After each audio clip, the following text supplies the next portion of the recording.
Corriger le lexique avec Antidote. Dans la capsule précédente, tu as appris comment réviser la syntaxe à l'aide du prisme révision. Il ne te reste plus qu'à ajouter 2 ou 3 S ici et là, puis à vérifier 1 ou 2 mots avec le dictionnaire. Penses-tu? Non. Enfin, pas si tu veux vraiment réviser ton texte. Tu dois franchir une autre étape très importante. Réviser le lexique, c'est-à-dire le choix des mots que tu as employés. Garde donc la révision de l'orthographe pour le dessert. Pour travailler le lexique, le prisme révision d'Antidote est d'une précieuse aide. À l'aide du filtre style, le correcteur te montrera les mots que tu emploies trop souvent. À l'aide du filtre lexique, le correcteur identifiera les mots inconnus, les mots rares et les verbes ternes. Ce sera à toi de les corriger ou de les laisser tels quels. Cette deuxième étape te permettra d'enrichir considérablement la qualité du lexique employé dans ton texte. Tout d'abord, dans ton document, place le curseur au début du texte. Puis, dans la barre ou le volet Antidote, clique sur le crochet vert. Ça va lancer le correcteur. Retourne ensuite dans le prisme Révision, puis dans l'option Style. Par contre, cette fois, coche le cercle Répétition. Quand tu cliques sur un des mots surlignés, les répétitions situées à proximité sont mises en surbrillance avec la couleur orangée. Tu peux parvenir au même résultat en cliquant sur les mots dans la liste, dans la colonne de droite. Dans le premier paragraphe, quand on clique sur le nom « Technologie », le correcteur met en évidence les autres répétitions de ce nom, mais aussi les mots de même famille, comme l'adjectif « technologique ». À partir de ce diagnostic, c'est à toi d'éliminer les répétitions en utilisant un procédé de reprise de l'information appropriée. Plusieurs choix s'offrent à toi selon le contexte. Tu peux remplacer le mot ou l'expression redondante par un pronom personnel, comme « il » ou « elle », ou par un pronom démonstratif, comme « cette dernière »,« celui-ci ». Tu peux remplacer le mot ou l'expression redondante par un pronom indéfini, comme « beaucoup »,« peu »,« plusieurs » ou un pronom numéral, comme « 200 ». Tu peux répéter le même mot ou abréger une expression, mais en utilisant un déterminant différent. Souvent, il s'agira d'un déterminant démonstratif comme « ce »,« cette »,« c'est ». Bien sûr, tu peux changer un mot répétitif par un synonyme. Dans le premier paragraphe, le mot « contribuer » revient 2 fois. Les dictionnaires d'Antidote peuvent nous permettre de trouver des synonymes très facilement. Faisons une petite parenthèse pour voir comment. Pour accéder au dictionnaire, dans le correcteur, clique sur le mot dont tu cherches un synonyme. Tu peux alors accéder au dictionnaire des synonymes de 2 façons. En cliquant sur l'icône de dictionnaire située en haut à droite, en cliquant sur le bouton droit de la souris, puis dans le menu qui apparaîtra sur l'option « Dictionnaire ». Lorsque la fenêtre des dictionnaires s'ouvre, clique sur « Synonymes ». Tu y verras une liste de termes synonymes classés selon les sens que possède le mot à remplacer. Dans le premier paragraphe de la lettre ouverte que nous retravaillons, il faudrait éviter de répéter le mot « contribuer ». Parmi les synonymes proposés, le mot « concourir » semble une bonne option. Il a un sens équivalent et est de registre assez soutenu. On n'a plus qu'à faire le changement. Quand tu choisis un synonyme, assure-toi de tenir compte de son sens, sous peine de commettre des maladresses. Pour éliminer les répétitions identifiées par le correcteur, tu as vu qu'il était possible d'utiliser plusieurs types de pronoms, puis des synonymes. Mais ce n'est pas tout. Tu peux aussi utiliser un spécifique, c'est-à-dire un mot plus précis que le terme dont tu cherches un équivalent. Au contraire, utiliser un générique, c'est-à-dire un mot plus englobant que le terme dont tu cherches un équivalent.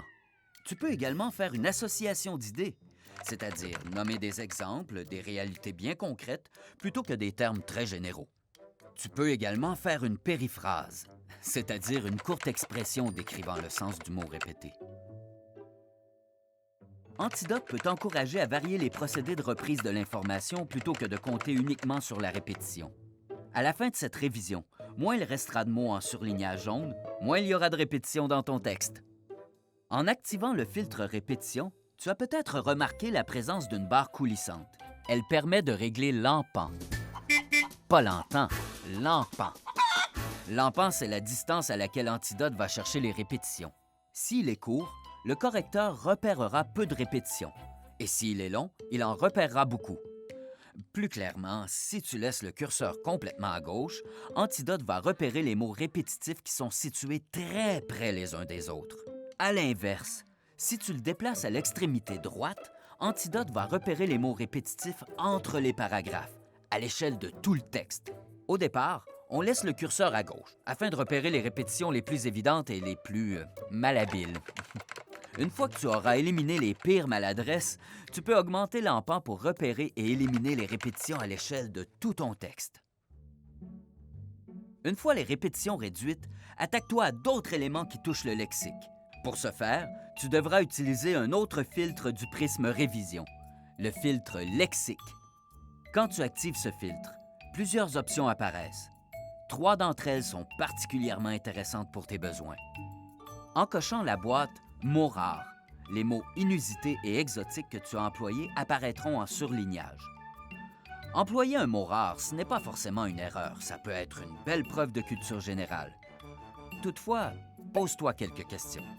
Ces mots rares seront-ils bien compris de tes destinataires? Seront-ils adaptés au niveau de vocabulaire du reste de ton texte? S'agit-il de mots très techniques ou de mots vieillis, donc moins accessibles? Au bon bré, lénifié, smaragdin, nitescence, dilection, thébaïde. Tu connais? Dans le doute, emploie un terme plus accessible. En cochant la boîte « Mots inconnus », les mots absents du dictionnaire d'Antidote seront surlignés. S'il s'agit d'un nom propre bien orthographié, il n'y a aucun problème. Toutefois, il peut aussi s'agir d'un mot que tu as créé de toutes pièces et que personne d'autre que toi ne connaît. Il faut alors utiliser un terme que tu ne seras pas le seul à comprendre. Lorsque tu coches la boîte « Verbe terne », Antidote te signalera les verbes gris, sans relief, ennuyant, peu recherché, endormant, sans imagination, en un mot, plate. Utilise le dictionnaire des synonymes pour les remplacer par des termes plus riches. Tu as probablement appris qu'une façon de passer ton opinion, c'est d'employer du vocabulaire connoté. On dit qu'un mot est connoté quand il est associé à une émotion, positive ou négative. Surdoué, c'est un mot connoté positivement, mais pas imbécile, qui est vraiment à connotation négative. Va dans le filtre sémantique du prisme révision. Pour que ta lettre ouverte soit bien engagée, tu peux demander à Antidote d'analyser la valeur des mots que tu emploies. En cochant la boîte « Négatif », les mots connotés négativement seront surlignés en rouge. En cochant la boîte « Positif », ce sont les mots connotés positivement qui apparaîtront en surlignage, mais verts cette fois. À toi de juger s'ils sont présents en quantité suffisante. Tu peux également cocher la boîte « Faible » pour repérer les mots gris, sans relief, ennuyant, peu recherché, endormant, sans imagination. En un mot, plate. Encore une fois, utilise le dictionnaire des synonymes pour les remplacer par des termes plus riches. En résumé, pour réviser le lexique avec Antidote, tu dois faire 3 tâches.